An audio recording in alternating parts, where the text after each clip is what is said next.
சிவதந்தை ஞான வைரத்துளிகள். இனிமையான குழந்தைகளே, ஆத்மாக்களாகிய உங்களுடைய அன்பு ஒரு பாபாவிடம் உள்ளது. பாபா உங்களுக்கு ஆத்மாவிடம் அன்பு செலுத்த கற்றுக் கொடுத்திருக்கிறார். நாம் பாபாவை நினைவு செய்து நம்முடைய பாவங்களை அழிக்க வேண்டும்.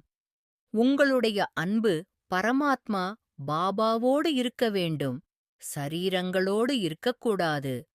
பாபா உங்களை யுக்தியோடு புண்ணிய ஆத்மாவாக மாற்றிக் கொண்டிருக்கிறார்.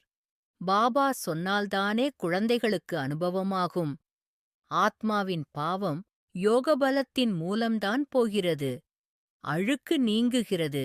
நீங்கள் இப்போது பாபாவின் மூலம் ஞானத்தின் அதிகாரமுடையவர்களாக ஆகியுள்ளீர்கள். இப்போது பக்தி அழிய வேண்டும்.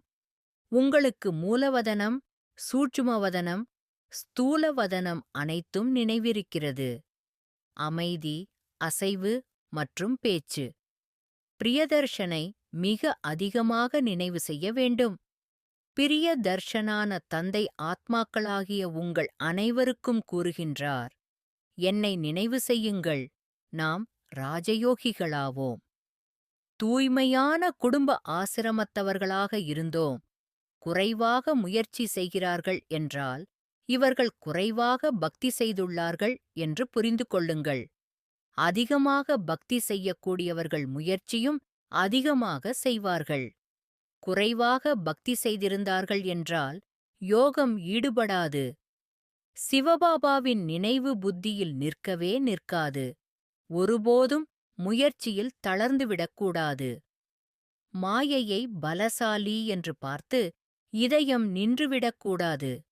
மாயையின் புயல் நிறைய வரும். நீங்கள் எவ்வளவு உயர்ந்த வருமானத்தை சம்பாதிக்கிறீர்கள்?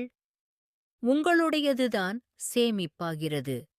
மற்ற அனைவருடையதும் இல்லாமல் போய்விடும். இதற்காக ஒவ்வொருவரின் விசேஷத் தன்மையையும் பாடுங்கள். குறைகளை விடுவித்துக் கொண்டே செல்லுங்கள். இப்போது யாரையும் வாய்வார்த்தையால் எச்சரிப்பதற்கான சமயம் இல்லை. பவித்ரதாவின் ஜோதியை நாலாபுறமும் ஏற்றும்போது பிரத்யட்சதாவின் சூரியன் உதயமாகும்.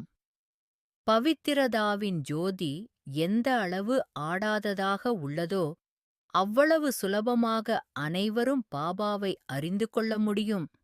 மற்றும் பவித்திரதாவின் வெற்றி முழக்கம் வெளிப்படும். நல்லது.